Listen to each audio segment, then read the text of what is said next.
Es lo más corriente que el espectador cinematográfico no repare la mayoría de las veces más que en los intérpretes del film, en la historia que se está contando ante sus ojos y en algunos casos muy concretos en el nombre del realizador. Pero son pocos, eso se queda ya un poco reservado para los cinéfilos entusiastas, quienes conocen el nombre del operador, del jefe de la fotografía del film, del hombre que ha hecho posibles todas esas imágenes. Estamos hoy con uno de los más grandes operadores jefe u operadores cinematográficos o cameramas del cine. Estamos ante Néstor Almendros, del que puede darnos una idea el hecho de decir que ha sido jefe de fotografía de Eric Rohmer en una serie de películas que van desde Saint-Germain-des-Prés a Nadia en París, una estudiante de hoy, La coleccionista, Mi noche con Maud, La rodilla de Clara y El amor a mediodía y tantas otras que encontraremos más tarde en la filmografía de Néstor. Con François Truffaut ha filmado El pequeño salvaje, Domicilio conyugal, Dos inglesas y El amor. Encontraremos unos títulos más por aquí ahora. Historia de Adela H. Encontramos también El hombre que ama a las mujeres. Hay una última película de Rossellini, la última película de Roberto Rossellini, que también la hizo Néstor, que se llama Plateau Beaubourg. Y hay otras muchas de Jack Nicholson, de Barbet Schroeder, una de Vicente Aranda, de Marguerite Duras, de Liliane Dreyfus, de Jean-Claude Brialy, etcétera, etcétera. Quiere decirse que el vademecum artístico, biográfico de nuestro amigo Néstor Almendros es importante. Y lo curioso, Néstor, es que muchos de los que se han deleitado ante las imágenes que salieron de su pupila no saben que usted es español, porque toda su carrera prácticamente se ha hecho en el extranjero, se ha hecho en Francia, se ha hecho en Cuba, en Estados Unidos, en México. ¿Dónde más? En Alemania. En Alemania. En Inglaterra, en fin, en Canadá, en México. Probablemente desde los tiempos de Gabriel Figueroa no se ha hablado tanto de un cameraman como en el caso de Néstor Almendros, o como en un caso muy reciente de un operador también español que perdió la vista hace poco, que es Luis Cuadrado, y que ha sido objeto de sendos homenajes en España y en Inglaterra. ¿Por qué será que los hombres que tienen sobre sí la responsabilidad, que es fundamental en una película, de la imagen, pasan tantas veces inadvertidos, Néstor? Creo que es porque no se nos ve, porque estamos detrás de la cámara, no se nos ve nunca. Esta oportunidad de hoy es bastante, se puede decir, única. También ha habido el culto de la personalidad de los actores, al principio del cine, lo que se llamaba el Star System, que duró muchos años. Después vino el culto del realizador con la Nouvelle Vague. Pero últimamente hay una tendencia de repartir un poco el mérito en hacer una película entre todos los que han colaborado en ella. Y el cinéfilo de ahora se interesa más, me parece, que el de antes, en las otras personas que trabajan en una película. Podríamos decir que, en cierto modo, Néstor Almendros ha sido uno de los protagonistas más brillantes y destacados del fenómeno conocido con el nombre de Nouvelle Vague. Yo llegué un poco tarde a la Nouvelle Vague, en realidad. Me entusiasmó la película de Truffaut, Le 400 coups, Los 400 golpes, que vi en Cuba en el 59, Hiroshima Mon Amour, de René, Ascensor para el cadalso, de Louis Malle, Los primos, de Chabrol, y yo pensé que ese era el tipo de cine que a mí me interesaba hacer. Esa fue una de las razones por las que yo fui a París, a Francia, a trabajar, pensando que iba a trabajar. Era una idea descabellada que se realizó increíblemente, pero cuando yo empecé a trabajar en Francia pasaron muchos años. Estuve 4 años en París antes de poder filmar una película. Es decir, que cuando llegué con Rohmer ya era los finales de lo que se le llama la Nouvelle Vague, o por lo menos los finales del gran momento de la Nouvelle Vague. Las postrimerías del movimiento son las que alcanza exactamente Néstor Almendros.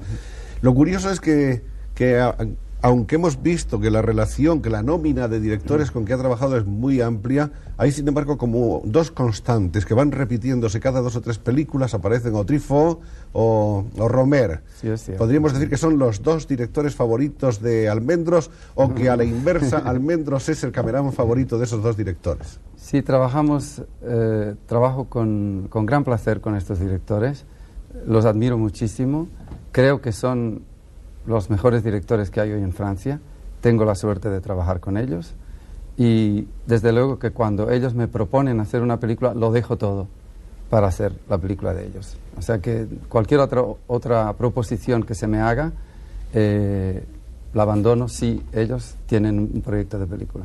Sin embargo, no viene de Francia ahora para sentarse en este sillón Néstor Almendros, viene de Estados Unidos, de California exactamente, donde ha estado haciendo una película con Nicholson. Sí, he hecho una película con Jack Nicholson, es decir, la película fue filmada en México, pero es una película americana, es un oeste, que fue uno de los sueños de mi vida, hacer un oeste. Un western. Un western, sí.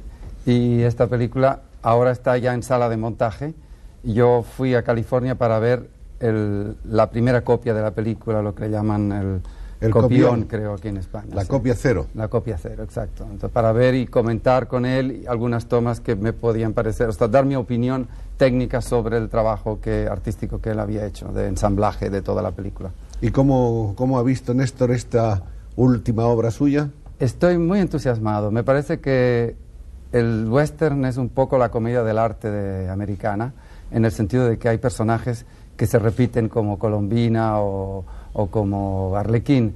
Siempre hay pues el sheriff, el malo, el bueno, y Nicholson ha utilizado conscientemente estos lugares comunes, pero en un tono de farsa, porque la película es muy cómica. Nos hemos reído mucho haciéndola y pienso que el público se reirá mucho viéndola. Esperamos. La historia de Néstor Almendros es muy interesante y vamos a caer sobre ella dentro de unos minutos. A mí me parece que sería bueno empezar, sin embargo, por conocer algunos puntos de vista relacionados con la experiencia de trabajo que tiene Néstor. Por ejemplo, vamos a referirnos a Romer. ¿Cómo trabaja Romer? ¿Cómo es él? Romer es un hombre muy culto, para empezar. Es un hombre que, cosa rara dentro del cine, un hombre que tiene una cultura clásica, puede leer el griego y el latín directamente en el original, y es un hombre muy cuidadoso, muy meticuloso, prepara las películas con 2 años de anticipación, no deja escapar ningún detalle. Ahora, en el momento en que se rueda, como todo ha sido muy bien preparado, se filma con una gran rapidez, sin ningún despilfarro, es decir, se toma lo necesario, lo esencial, y la prueba de eso es que las películas de él se montan en 8 días, es decir, que una vez que ha terminado, igual que Buñuel, que es otro gran económico del cine, ¿no?, que el trabajo de montaje consiste en pegar trozos de película una detrás de otro y la película sale ya, mientras que otros directores pues pueden pasarse años montando porque como filmaron a diestra y siniestra y de cualquier manera, entonces tienen que arreglar el potaje en la sala de montaje, ¿no? Entonces Romer es un hombre que trabaja, como para continuar el discurso, primero los actores ensayan antes de la filmación, como si fuera una obra de teatro, todas las escenas de la película, de forma que los actores, cuando llegan al plató, ya no tienen que estar luchando con el texto ya lo tienen sabido y entonces lo único es filmarlo de la forma más sencilla posible. Pero el texto que ha trabajado con sus actores previamente, Romer, ¿lo ha trabajado como si fuese una secuencia, es decir, como la historia completa, o por el sistema clásico del cine de esta escena hoy y esta otra mañana? Sí, hay pequeñas rupturas, es decir, vamos rupturas. a la escena tal, después ahora la escena tal, sí. Pero cada escena se va haciendo se va estudiando. Se va estudiando, por lo menos en la Marquise d'O, la Marquesa de O, se hizo así, como si fuera una obra de teatro. Ahora, hay que decir también, la Marquesa de O no, porque es una obra clásica y respetó el diálogo de von Kleist, pero en otras, en cambio, escribe los diálogos, tiene un sistema muy curioso. Primero, escribe el guión de la película. Después que escoge los actores, se fija en la manera de hablar de los actores, en sus tics, en sus peculiaridades. Y entonces reescribe los diálogos en función de la forma de hablar de estos actores, inclusive robándoles frases que ellos dicen todos los días. De manera que cuando los dicen, que cuando dicen su diálogo suena, claro, muy natural, porque es la forma que tienen ellos de hablar. Esa es una de las técnicas de Romer, ¿no? Lo más sorprendente de todo cuanto nos dice Almendros con respecto a Romer es eso de que tiene prácticamente la película en la cabeza, de que no hay un plano que se desperdicie, de que el montaje casi sale hecho ya del propio plató. Eso es realmente asombroso y poco frecuente, ¿no? Fíjese usted que La Colecciones, que fue nuestra primera película, se gastaron 5.000 metros de película, nada más. En el laboratorio creían que era un cortometraje, porque no podían pensarse que se podía, con tan poco material, hacer una película. Porque se hizo una toma por plano. Generalmente se hacen un mínimo de 2. Él, una, nada más. Ahora, lo habíamos ensayado mucho y cuando llegaba el momento no podía fallar, ¿verdad? Por cierto, vamos a entonces aprovechar para poner aquí unas fotos que son de ese primer largometraje de Néstor Almendros, La Coleccionista, sería la traducción al castellano. Aquí tenemos 2 fotogramas. Y la primera experiencia como operador jefe de una película de largometraje, después de esos ensayos previos de documentales, ¿qué tal resultó para Néstor?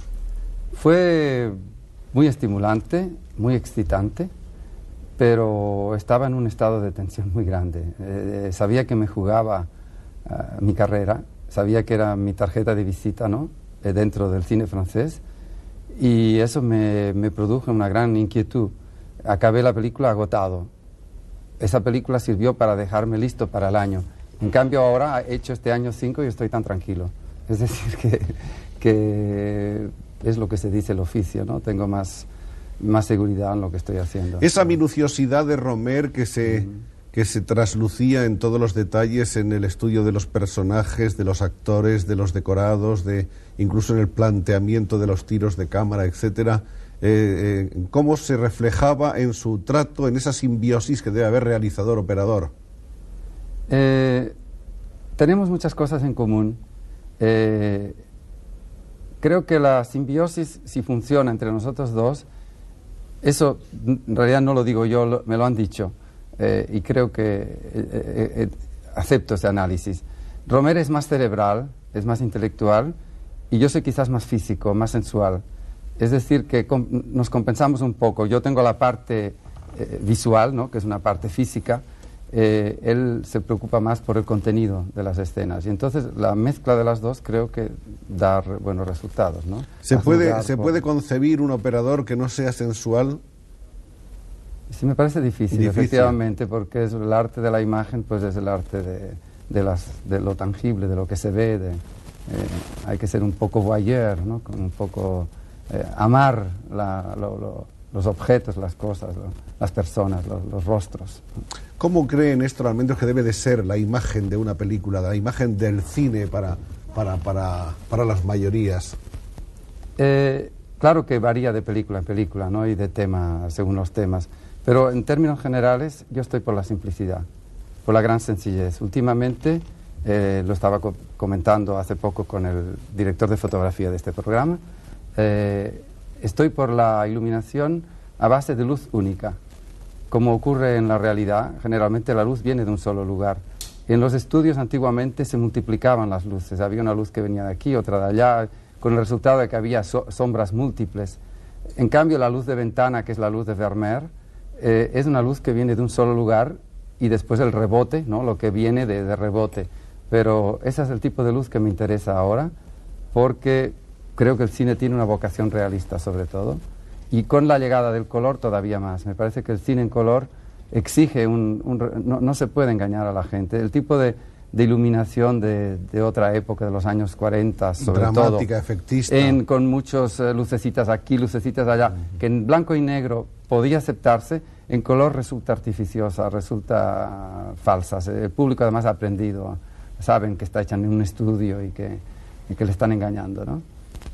De cualquier manera, no cabe duda de que en general eso es lo deseable, pero que hay casos en los que no hay más remedio en que someter, porque la acción así lo exige, ese tipo de predilecciones a unas luces concretas. Bueno, hay un caso particular, es cuando los actores son mayores de lo que debían ser en la película, ¿no? O sea, el caso clásico de la gran actriz que ha envejecido, pero que sigue haciendo papeles que de sigue joven. siendo la dama, sí. Entonces, claro, hay que hacer una luz un poco más... Más suave.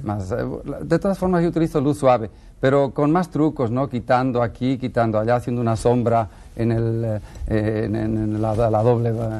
doble mentón, ¿no? Pero yo he tenido la suerte de trabajar con algunas de las actrices más bellas del mundo, o sea que no he tenido problema hasta ahora, por suerte. He trabajado con Isabelle Adjani, que es una mujer bellísima, ¿no? He trabajado con Aide Politov, he trabajado con Françoise Fabian, que es también un rostro increíble, ¿no? Y por esto hasta ahora no he tenido esa necesidad. La luz es tan importante y es tan fundamental que puede realmente convertir a un joven en anciano y a un anciano no en un joven, pero por lo menos en una persona más joven. Tanto como eso no diría, pero en fin, se puede ayudar un poco, sí. Se puede ayudar bastante, pero a eso no podemos llegar todavía. ¿Las predilecciones de Néstor están por el cine en interiores o por el cine al aire libre? No tengo predilección. Claro que en interiores es donde más se puede lucir un cameraman, porque la iluminación es sobre todo en interiores. Pero eso de lucirse o no lucirse no tiene importancia, lo que cuenta es el resultado, ¿no? Y en exteriores, últimamente, sobre todo en estas películas americanas que he hecho, Este Oeste, y la otra de Terrence Malick, que también es una especie de oeste, no se puede decir exactamente que sea un oeste, pero casi, hemos trabajado, gracias a las nuevas emulsiones de película ultrasensibles que hay, a los nuevos lentes también que tienen una gran sensibilidad, que pueden captar poca luz, hemos trabajado a horas muy tardías, en horas de crepúsculo, de forma que esta última película de Terrence Malick es como un eterno crepúsculo toda la película. Y claro, eso hay un momento en que ya la luz ya no marca dentro del negativo. Entonces tiene sus peligros, y esos peligros son, como siempre, excitantes, ¿no? Saber si saldrá o no saldrá. Se oye siempre hablar a los operadores de que no hay temperatura de color, hay una serie de expresiones en el argot de la imagen. Todo eso creo que ha pasado un poco, ¿eh? Al principio, las primeras películas en Technicolor, las primeras películas en color, se hablaba mucho de la temperatura de color, que quiere decir sencillamente el tono. Si son temperatura de color alta, pues quiere decir cuando los tonos son rojos, tienden a rojizos, y baja cuando son azulosos. Cuando tienden al azul. Al azul. Entonces, o sea, tonos fríos o tonos calientes. Al principio se trataba de equilibrar, de hacer que los tonos de piel fueran siempre parecidos a lo normal, es decir, a la hora del mediodía. Pero últimamente se ha visto que no era necesario, que un rostro podía ser inclusive más interesante, con una luz distinta, inclusive a veces marcar la hora del día, como hicieron los pintores en el pasado. Es decir, si usted ve una pintura de Georges Latour, verá que, como es de iluminación de vela, que los rostros tienen una temperatura de color alta, eso es más bien caliente, tonos calientes. Y eso es lo que precisamente prueba que es una iluminación de vela, ¿no?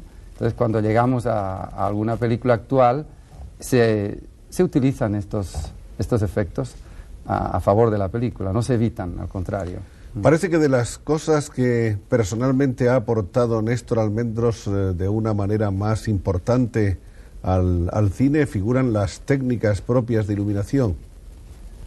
No sé, yo vengo del documental, vengo del reportaje, he hecho mucha televisión, muchos noticiarios, y trabajé en países como Cuba, en donde los medios económicos eran escasos. Entonces aprendí a trabajar con lo que había, con lo que podíamos. Y quizás estas técnicas de país subdesarrollado dieron resultado dentro de un país desarrollado, porque en los países como Francia, donde hay una abundancia de elementos técnicos, tienden a abusar de ellos, y entonces hacen una luz artificiosa. Entonces yo, por escasez, por pobreza, me había acostumbrado a trabajar con medios muy sencillos, con esto que estábamos diciendo, con luz de ventana, pero realmente con luz de ventana. Entonces eso seguramente debió llamar la atención, porque no se parecía a lo que hacían los otros. El hecho de que Almendros haya sido hombre de televisión también Me recuerda que ha habido siempre una curiosa polémica entre los iluminadores y los directores de televisión, especialmente en Estados Unidos y en otros países, donde había dos técnicas o dos tendencias. Una, la de la llamada luz general para los shows y los paneles y las actuaciones, y la de los que querían lo que llaman luz dramática, que es dramatizar con spotlights y con efectos especiales. ¿Qué opinión tiene? Creo que todo eso también resulta ya un poco viejo, no es cierto. Me parece que está superado. Sí, se puede hacer lo que se quiera. No es cierto que hay una luz específica de televisión. Y la prueba la tienen que las mejores películas, cuando pasan en televisión, pues pasan muy bien, ¿no? Es decir, que es falso que haya una luz especial para televisión. Bueno, con algunos defectos. Generalmente las escenas nocturnas en la televisión quedan todas excesivamente oscuras. Probablemente, sí. Es en el único caso en que hay naturalmente decir, una sensibilidad distinta para ese tipo de... Pero aún así, también depende de cómo se ajusta el televisor y creo que en eso se ha hecho progresos. Es decir, que antiguamente, por lo menos en Francia, no sé aquí, pero veo que en las escenas nocturnas aparecen mejor ahora. Debe ser que tienen sistemas de corregir este defecto. Hemos hablado de Romer y sin embargo todavía no hemos dicho ni una palabra de cómo es Truffaut, cómo se trabaja con él. Truffaut es un hombre muy agradable. Todo el mundo que lo conoce sabe que es uno de los directores de cine más humanos que hay en el mundo. Trabajar con él es una fiesta. Todo el mundo que ha trabajado con él procuran estar libres en el momento en que él filma una película, porque el ambiente que se respira en una película de Truffaut es un ambiente casi de vacaciones, ¿no? Y a pesar de todo se trabaja y mucho, pero se trabaja en un ambiente de armonía, de cooperación. Es un hombre además que tiene decididamente un estilo muy personal. Sus películas pueden gustar o no, pero siempre tienen una firma, como un cuadro de Picasso, ¿no? Tienen un estilo que es... Y seguir este estilo a mí me da mucho gusto, ¿no? Poder contribuir a esta forma de filmar de él, ¿no? Ese discurso, esa cámara que se mueve, que es casi como una estilográfica que va escribiendo, ¿no? La famosa cámara estilo de Astruc. No sé qué podría decir más sobre él. Bueno, aparte de que, por supuesto, es un revolucionario del cine, que ha marcado una época. Se le debe muchísimo, efectivamente. Entre él y sus colegas de la Nouvelle Vague han creado una manera distinta de entender el cine. Que empezó antes de hacer cine, porque, como usted sabe, fue un gran crítico de cine, que él fue el primero en señalar la superioridad del cine americano, que en aquella época la inteligencia no aprobaba. Él fue también el chef de file del grupo que demolió el viejo cine francés intelectual, Carnet, Duvivier, etc. Es decir, que su campaña empezó antes, pero después esta campaña además la ilustró con su obra, ¿no? A diferencia de Romer, sin embargo, creo que Truffaut es un hombre que más bien improvisa, ¿no? Efectivamente, hay un margen de improvisación en Truffaut que no existe en Romer, es cierto eso. Va creando sobre la marcha. Por ejemplo, los decorados es muy curioso. Él tiene una tesis muy interesante sobre esto. En una película, en todas las películas hay varios decorados. Generalmente hoy en día se filman decorados naturales, no en estudio. Romer ha visto estos decorados 20 veces antes de empezar a rodar. Con Truffaut ocurre que a veces ni siquiera ha ido al decorado. Es decir, sus ayudantes, tiene una serie él se ha rodeado de un equipo al que le da carte blanche, ¿no? Y que él escoge los lugares. Entonces, su tesis sobre esto, porque a alguna gente le asombra, ¿cómo es posible que pueda llegar a un decorado que ni ha visto y ponerse a filmar? Su explicación es que cuando uno está en un lugar mucho, termina por no verlo. Entonces, si llega a un decorado por primera vez... Con la mirada nueva. Tiene una mirada nueva, sabe qué es lo más interesante de este lugar. Es una mirada nueva lo que usted dijo, ¿sí? ¿Y Rossellini? ¿Cómo era Rossellini? Rossellini para mí ha sido un gran placer y una gran tristeza, porque murió 3 semanas después de haberle conocido. Pero era uno de los dioses de mi Olimpo cinematográfico, de mi juventud, de cinéfilo en Barcelona. Y haber podido trabajar para él realmente ha sido uno de las grandes recompensas de mi vida y de mi carrera. Un hombre de una gran humanidad, de una gran sencillez, de un gran rigor en lo que hacía, sin concesiones. Hizo siempre un cine honesto, de una gran honestidad siempre. Y esto realmente no tiene precio. Estuvo sentado ahí y todos nuestros espectadores se acuerdan de una lección que nos dio de humanidad, sobre todo, porque ha sido un hombre que se preocupa mucho de los hombres y de hacerse entender de todos los hombres. Efectivamente, sí. ¿Y cómo era él dirigiendo, en fin, en esa colaboración con usted? Pues hubo un entendimiento perfecto. Yo tenía mucho miedo, efectivamente, de trabajar con él, porque por la admiración que le tenía, y cuando él me pidió además trabajar en la película, casi me parecía una equivocación porque es un hombre de otra época, pero estaba al tanto de lo que se hacía y había visto algunas de las películas que yo había hecho con Romer, y fue un diálogo primero sobre todo lo que se tenía que hacer, y después pues escuchaba mucho. Eso es lo curioso, ¿no? Y lo he podido observar con casi todos los grandes directores que escuchan a sus colaboradores, tienen en cuenta lo que se les dice. Un director mediocre generalmente quiere demostrar que es genial, no preguntando nada y dando órdenes constantemente sin escuchar a sus colaboradores. Y él, en cambio, escuchaba a todo el mundo, siempre, desde luego, manteniendo su línea de él, pero podía aceptar una sugerencia, un consejo, y eso realmente era maravilloso, poder ver que un hombre de su categoría podía escuchar algo o aceptar una proposición, pues era realmente muy, muy, muy interesante. ¿Y Jack Nicholson? Jack Nicholson es una fuerza de la naturaleza, es un hombre de una energía realmente desbordante. Actuaba en la película y la dirigía además. Trabajábamos 10 horas al día. Incansablemente, sin parar. Había 3 cámaras filmando al mismo tiempo. En esta película yo no operé la cámara, hice la iluminación nada más, lo que le llaman Director of Photography. Mientras que en Francia, además, me encargo de la cámara. Pero este hombre que tenía que cabalgar, que tirarse de un caballo, caerse en un río, todavía después por la noche pues era capaz de dar una fiesta y recibir gente, y hasta las 3 de la mañana para levantarse a las 7 al día siguiente y otra vez cabalgar. Una cosa increíble, ¿no? Es de una fuerza que asombra, ¿no? Parece que la vida del cine exige realmente una gran resistencia física. Sí, Blasetti, yo estudié cine en Italia, creo que se lo dije, en el Centro Sperimentale, y el primer día de clase que tuvimos, me acuerdo que vino el viejo Alessandro Blasetti, el director de la Corona de Hierro. Y de Cuatro Pasos por las Nubes. Y Cuatro Pasos por las Nubes, y nos dijo... La primera cualidad que tiene que tener un cineasta no es el talento, ni el gusto, ni la cultura, es la salud. Nos digo, si no tienen salud, retírense, váyanse enseguida porque no podrán seguir. Aunque después hablaremos de otros, me gustaría también conocer algunas palabras que relaten o que resuman la experiencia de Almendros con Barbé Schroeder, que ha sido otro de sus realizadores que figuran más en la nómina. Sí, Schroeder es un hombre que está más cerca de mi generación, es más joven y con el cual tenemos una gran amistad además. Él fue la persona que me dio la primera oportunidad, él junto con Romer.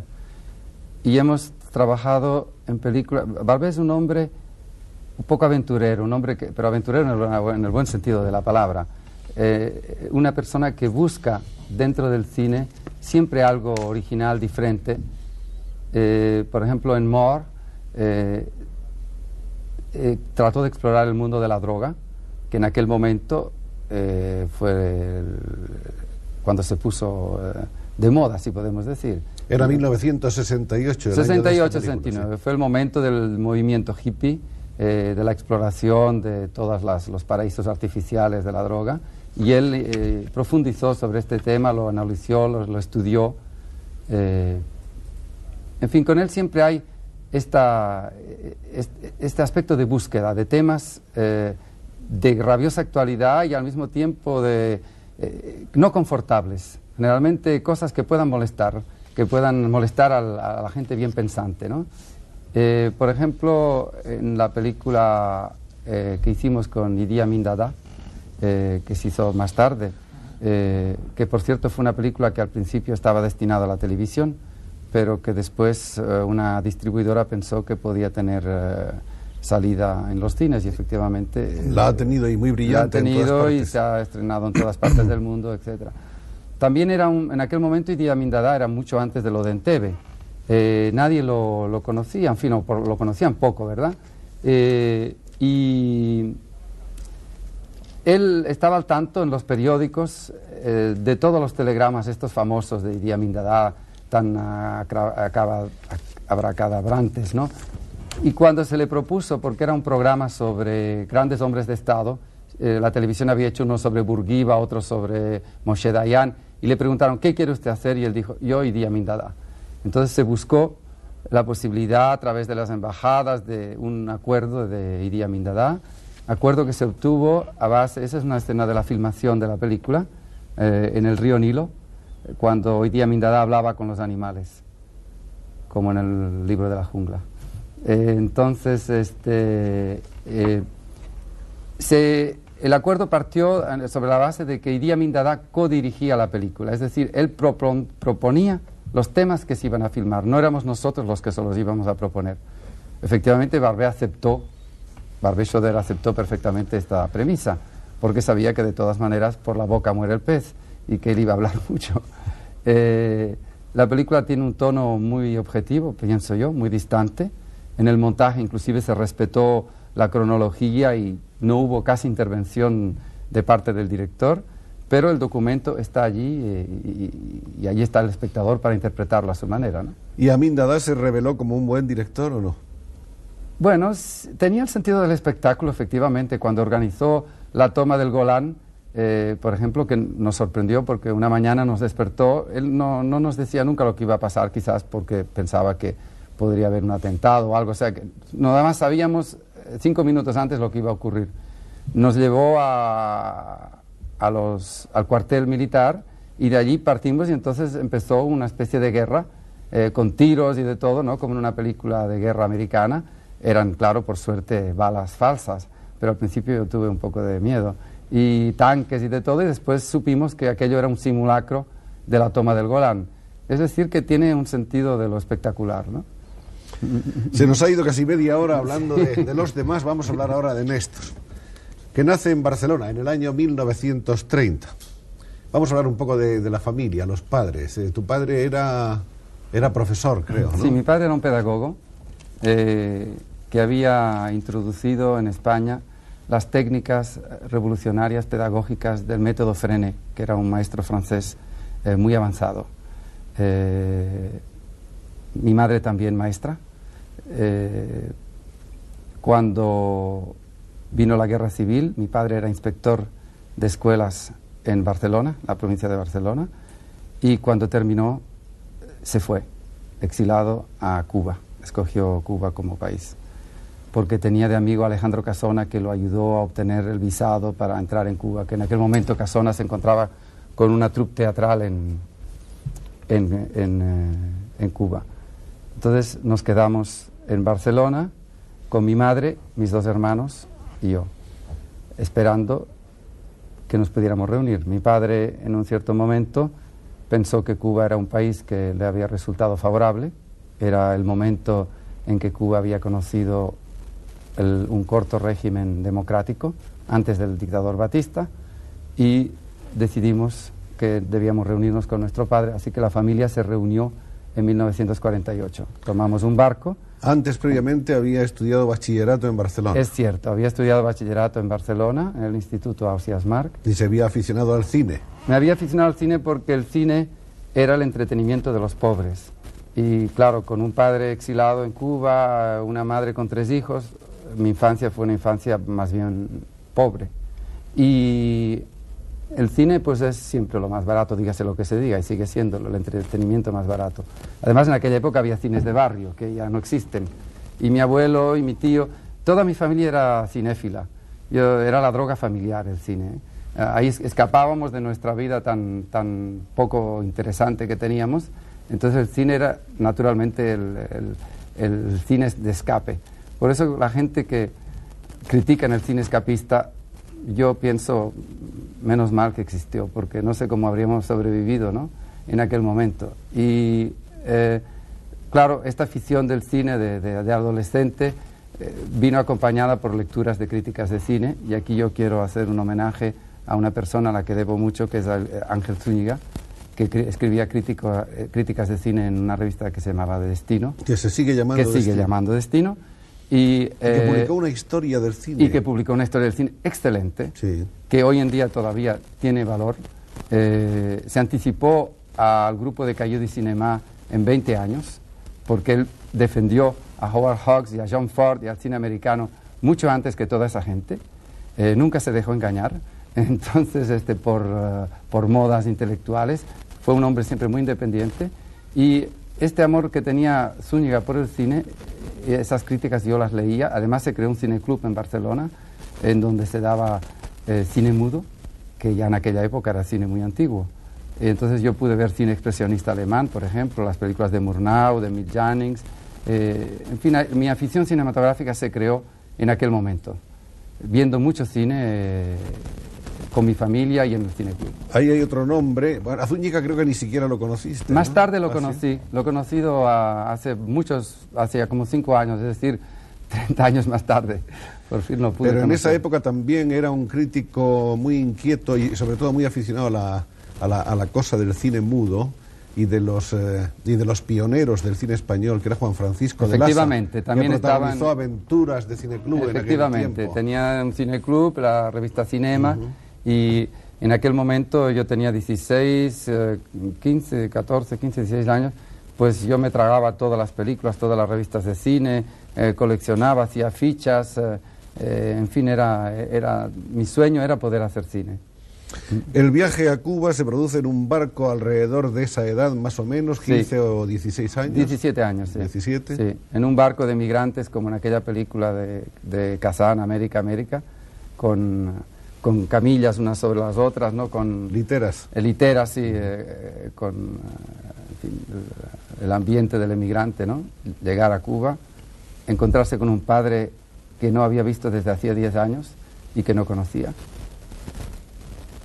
Y encontrarme con una isla que, con esa mentalidad colonial que tenemos los españoles, yo pensaba que era un país un poco salvaje.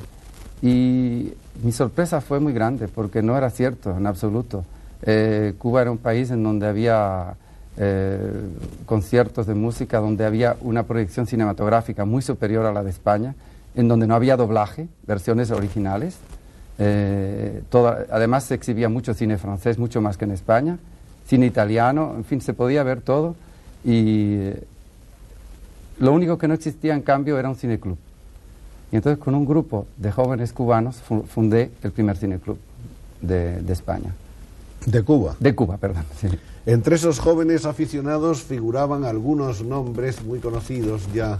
Sí. Uno de los cuales también estuvo aquí en este programa, Guillermo Cabrera Efectivamente, Infante, Cabrera Infante. que fue sí. compañero de Néstor en los Exacto. tiempos del Cineclub Sí. de La Habana. Éramos del grupo directivo de esta revista, Germán Puig, que fue el verdadero iniciador del movimiento, también Gutiérrez Alea, que ahora es director de cine en Cuba.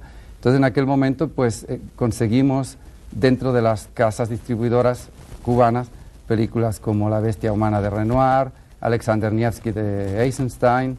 En fin, hicimos una programación, creo, muy interesante, y a partir de aquel momento se creó precisamente en Cuba un interés por el cine cultural, por el cine que pretendía otra cosa que nada más divertir al público, ¿no?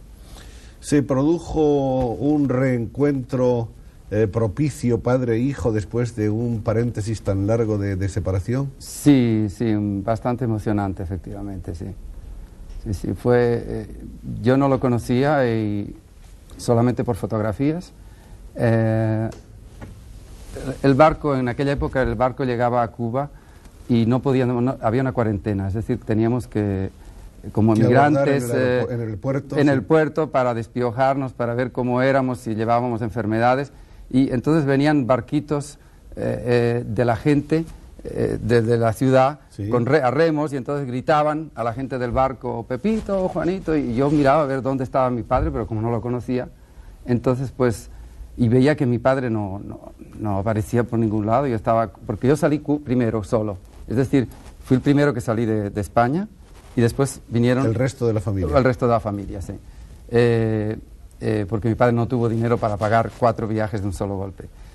Entonces, cuando ya se oscureció y pensaba que mi padre no había venido y no sabía qué iba a hacer, me di la vuelta y vi un hombre que vi que era mi padre. Lo reconocí enseguida, no sé cómo.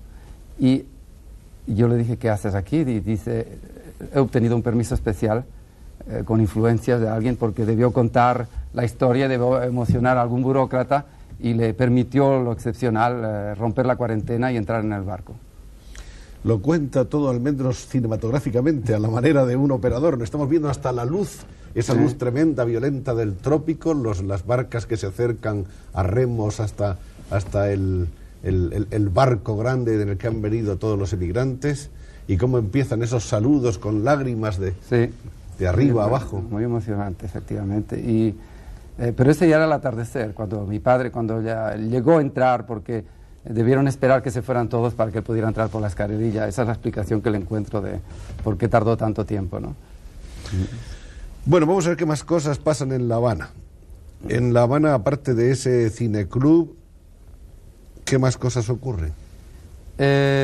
Hago mis estudios de filosofía y letras, que termino en el año 55, pero naturalmente lo que me interesaba era el cine, no la enseñanza, con gran tristeza de mi padre y mi madre, porque los dos eran pedagogos.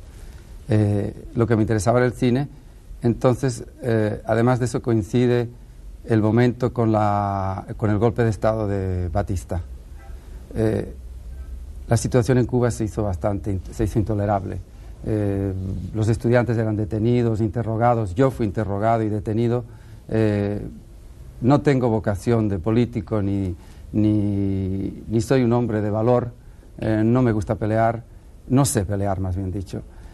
Preferí irme, me exilé. Entonces me fui a Estados Unidos y aproveché este exilio para estudiar cine en Nueva York. En Nueva York, además, para poder estudiar cine, estudiaba cine por la noche en el City College. Por el día tomaba trabajos de tipo muy bajo, por ejemplo, lavaplatos. Cargaba paquetes en una tienda como los almacenes Macy's. Sí, Macy's. Fue Macy's, sí, exactamente. Macy's, sí. Entonces, después me fui a Hollywood, conseguí ahorrar un poco, me fui a Hollywood esperando tontamente poder lograr algo. No logré absolutamente nada. Volví a trabajar en otro Macy's, en Orvax, y no pude ver, me tuve que ir con el rabo entre las piernas y regresé a Cuba muy rápidamente para volverme a ir otra vez porque vi que la situación cada día estaba peor. Y entonces me fui a estudiar cine a Italia. Y estudié en el Centro Experimentale durante un año. Esa es la época de Blasetti, etcétera, exacto, ¿no? Cuando Blasetti nos dijo que había que tener mucha salud para no... Y en Italia no solamente tomó contacto con el cine europeo, sino que además advirtió ya la existencia de esas nuevas tendencias, de esas nuevas corrientes. En aquel momento era el neorrealismo, que es lo que nos interesaba más en Cuba, porque claro que queríamos hacer cine. El cine club no era lo único que no nos satisfacía. Y el neorrealismo parecía un modelo posible para nosotros, porque el cine americano estaba fuera del alcance, es decir, los medios del gran cine americano de la época. En cambio, el neorrealismo, Rossellini, Ciudad Abierta, Paisa, Viaja a Italia, nos parecía posible hacer cosas de ese tipo, ¿no? Entonces el neorrealismo, por eso es que fui a Italia a estudiar cine y no a Francia. Pero en realidad el neorrealismo estaba ya a sus fines, estaba a sus estertores. Ya Fellini empezaba a renovar el cine italiano y el neorrealismo empezaba a recular. No creo que fue una buena escuela para mí ni para nadie. Además, yo estoy en contra de las escuelas de cine, de todas maneras. Fue un año perdido prácticamente en lo que se refiere a mi trabajo de cine. En cambio, aprendí italiano, vi museos, en fin. ¿París? París fue nada más un corto pasaje, porque después conseguí un trabajo de profesor de español, por fin. ¿En dónde? En Vassar College, en Estados Unidos. Ajá. O sea, regresé a Estados Unidos, primero de lavaplatos, la segunda vez de profesor. O sea, una cosa muy, muy distinta, ¿no? Porque mi situación económica era muy difícil y como yo tenía un título universitario, pues pude conseguir ese trabajo de profesor de español. ¿Cuánto tiempo dando 2 clases? años. 2 años. Pero con este dinero que ganaba me compré una Payar Bolex y los fines de semana seguía con mi manía del cine, dale que te dale. Y entonces el encuentro con la Nouvelle Vague, ¿cuándo se produjo?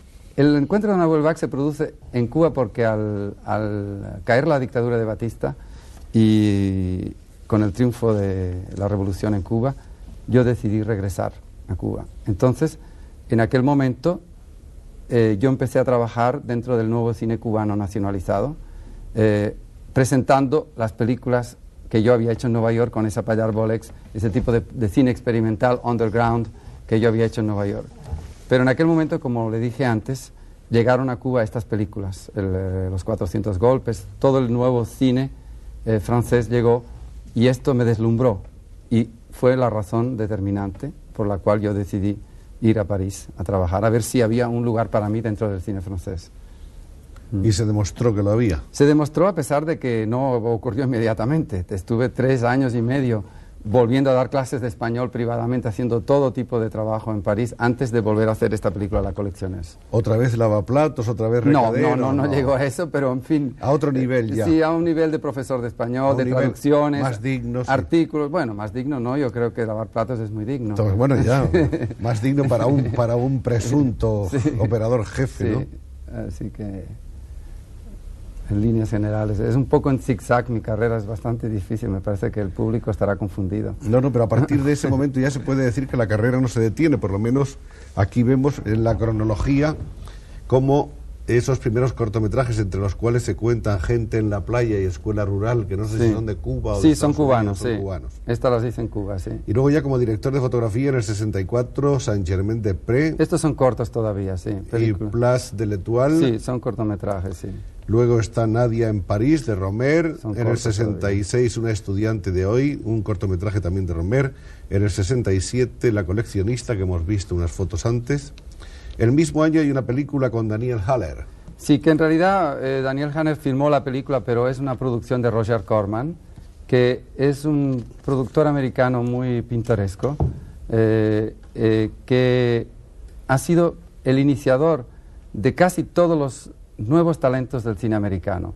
Scorsese, Bogdanovich, Monty Hellman, Jack Nicholson, todos han pasado por Roger Corman. Roger Corman es un director que produce películas, esta es Moore, produce películas muy económicas, muy rápidas, hechas lo que llaman quickies en América, en 3 semanas, 2 semanas, y paga muy poco.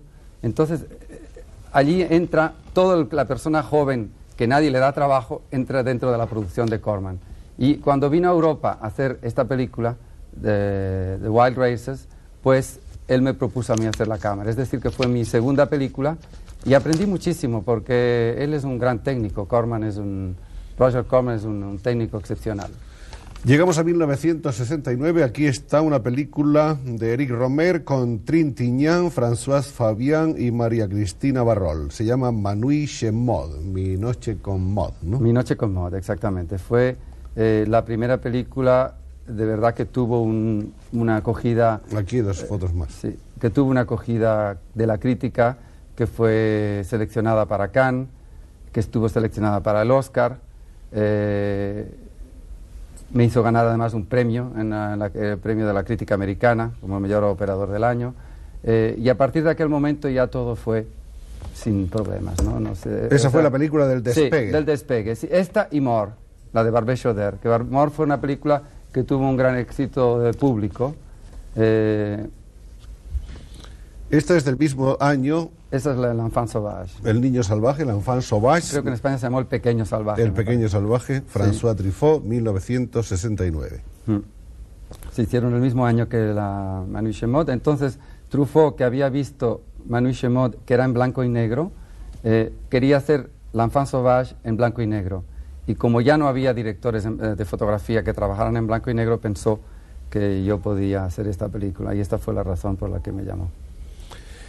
En 1970 aparece Domicilio conyugal. No, esta es todavía El niño salvaje. Pero esto lo hemos visto ya. Sí, ya lo hemos visto, sí.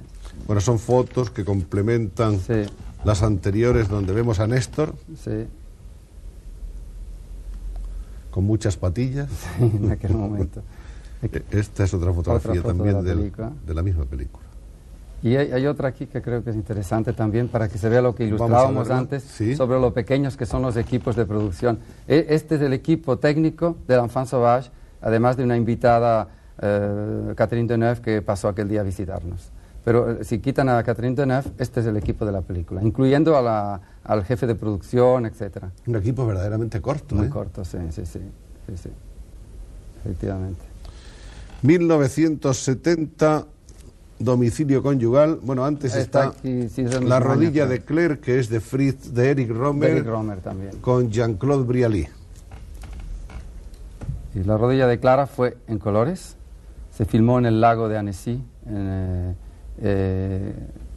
Es una película un poco literaria y tuvo muy buena acogida de la crítica. Ganó el premio La Concha de Oro de San Sebastián, por cierto, aquí en España.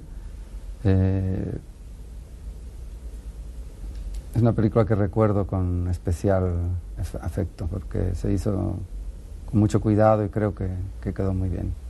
Se nota, se advierte cuando Néstor habla con más entusiasmo de unas cosas que de otras, ¿no? Y esto es Domicilio conyugal. Efectivamente, sí. Esta es una película que forma parte de la trilogía de Antoine Doinel, que comenzaba con Los 400 golpes, que continuaba con Besos robados y terminó con esta, aunque creo que va a ser otra cuarta ahora. Para mí fue extraordinario porque yo había visto Los 400 golpes en Cuba y pensar que yo terminaba esa trilogía pues me hizo mucha ilusión. 1971, Barbès Reder, La Vallée, filmada en Nueva Guinea, en el Pacífico. Sí. Esta fue una gran aventura en nuestro trabajo, porque vivimos prácticamente con el hombre del Neolítico superior. Es una de las tribus más atrasadas del mundo. Y vivimos 3 meses y medio en cabañas de bambú. Fue un rodaje realmente inolvidable. El cine proporciona al que lo hace aventuras que otras personas creo que no pueden tener, porque un turista puede ir allí y fotografiar a esta gente, pero convivir con ellos creo que difícilmente otro oficio que el nuestro podría proporcionar esta aventura. ¿Y qué tal se siente uno trasladado al Neolítico? Pues muy bien, maravillosamente bien. Son seres humanos como nosotros, exactamente, y con las mismas pasiones, los mismos defectos y las mismas cualidades. Estas son fotos de rodaje de esta misma película. Sí, efectivamente, tenías que atravesar ríos y fue una película difícil, había la malaria, por lo tanto había que tomar pastillas de todo tipo, en fin, fue difícil pero no desagradable. Ese es el equipo de rodaje también, que fue minúsculo, como se puede ver, un equipo muy pequeño. Y aquí veo que hay hasta pequeños blancos que están aprendiendo. Sí, es que es un personaje de la película, el niño que se hace amigo de los otros y entonces se convierte él también en otro salvaje. ¿Sí? En lugar de ser nosotros los que le enseñábamos, eran ellos los que nos enseñaban. Estas son las películas del año 70, en el 71, y puede verse que por lo tanto no hay casi compás de espera. Dos inglesas y el amor, de Truffaut.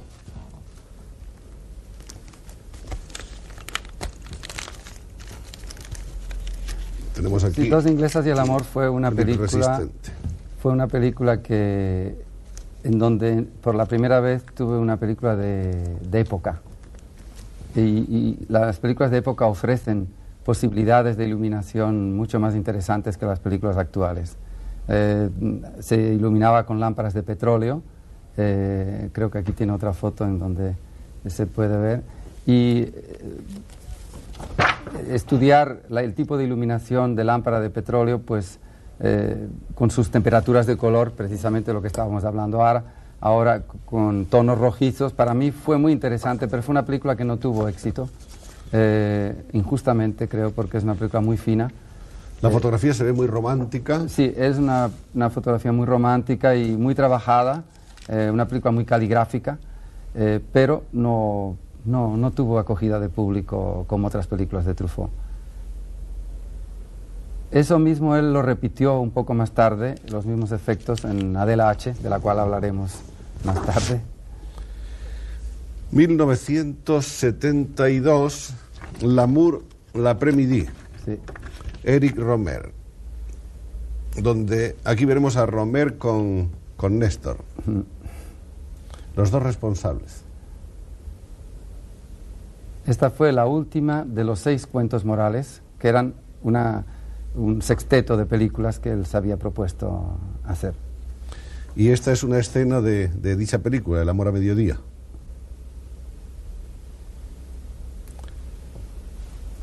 Con esta termina O El Romer. amor de la siesta, vamos. El ¿no? amor a la hora de la siesta. Eso Creo que la es. tradujeron en Argentina con este título. No sé aquí en España cómo se llamó. L'amour l'après-midi.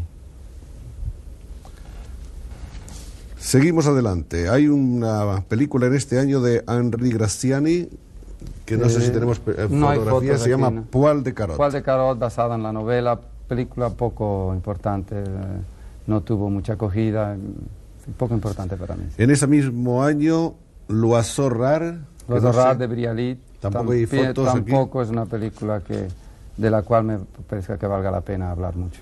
Hay esta película de la que sí vale la pena de hablar, que es Gentleman's Tramp, Gentleman Tramp, sí, The Gentleman Tramp, de Bogdanovich y Patterson, sí. que está filmada en la casa de Charlie Chaplin. Fue la última vez que Charlie Chaplin permitió que se le filmara. Entonces se iba a hacer una película, un documental sobre su vida.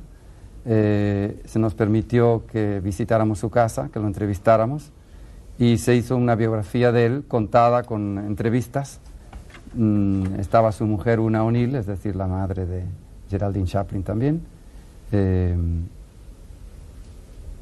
Fue para mí también otra de las grandes recompensas de mi carrera, como la de Rossellini, haber conocido a Charlie Chaplin, haberlo podido ver. En 1973 también una película con Lillian Dreyfus, Efectivamente, Femmes au Soleil. Femme au Soleil. Fue para mí muy interesante porque fue la primera vez que trabajé en una película con una mujer de directora, cosa que ocurría muy raramente, pero que por suerte últimamente ya se ha roto el hielo y hay muchas mujeres que se han decidido a trabajar, o que se les ha permitido trabajar, porque me imagino que ya estaban decididas, pero los prejuicios eran tales que no se lo permitían. Y Lilian es una mujer de mucha sensibilidad, que ha aportado al cine esta sensibilidad femenina. ¿Y trabajó Néstor con otras mujeres como directoras además? Sí, con Marguerite Duras con más Marguerite tarde. Duras.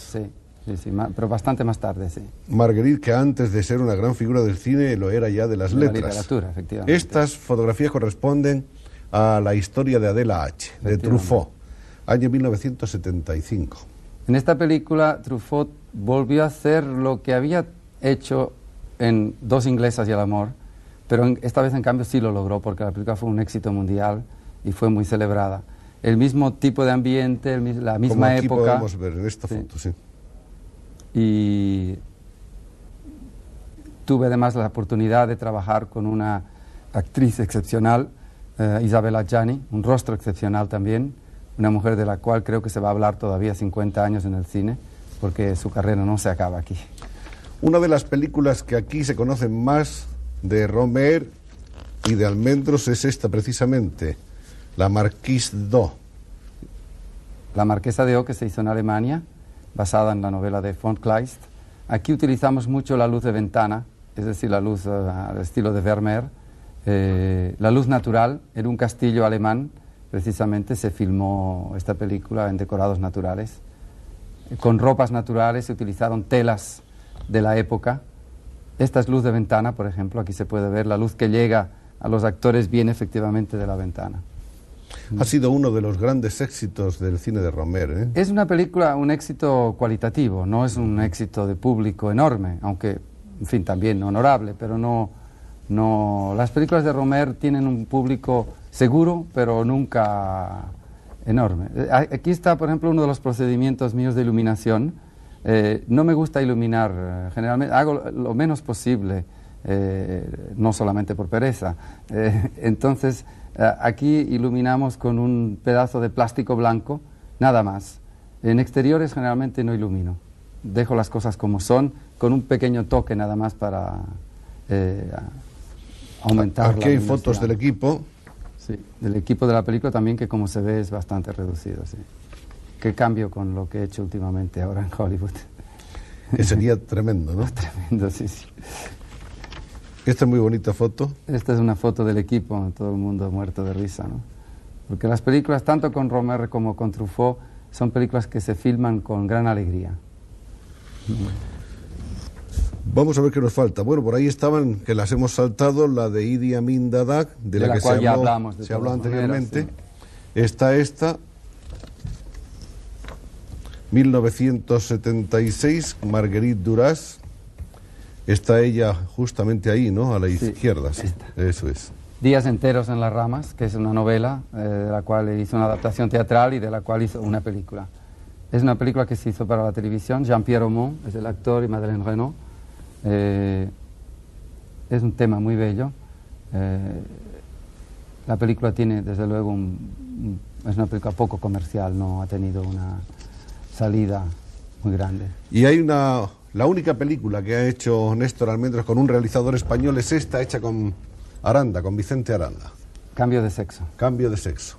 Vicente Aranda es un hombre que conozco desde hace muchos años y al que admiro.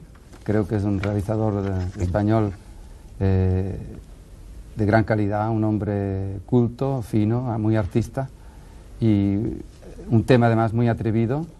Creo que lo trató, podía haberlo tratado con vulgaridad, lo trató con una gran finura. Fue para mí realmente además muy interesante poder trabajar en mi propia ciudad natal, en Barcelona.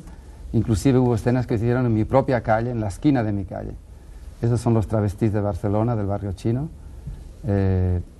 ¿Cuál era la calle? Calle Casanova. Ah, en la calle Casanova. En la calle Casanova, sí. Esquina Sepúlveda.